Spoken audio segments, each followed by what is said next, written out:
Gusto mo ba maging TNVS driver? Itong ginagawa ko ngayon, ito ay madalas na ginagawa ng isang mga driver na kagaya ko na TNVS.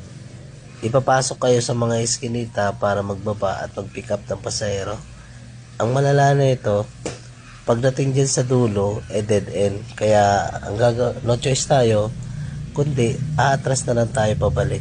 Ngayon, kung may nahinakan driver, dalawa lang ang pwede mong puntahan. Pwede kang magpagawa ng sasakyan, gumastos, o kaya naman pwede kang makapinsala ng ibang nakaparking dyan sa gilid at pwede mong bayaran yan. Gagastos ka malala.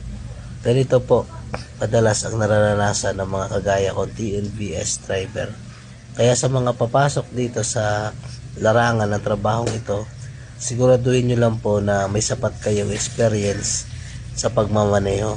Dahil kapag hindi kayo sanay sa pagmamaneho, lalong-lalo na sa mga maniobra o kaya atras at pipina sa mga makikipot na daan, yun, malalang gastos po ang mangyayari sa inyo.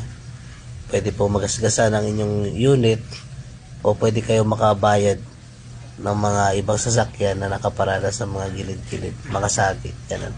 So, ayun lang mga tol.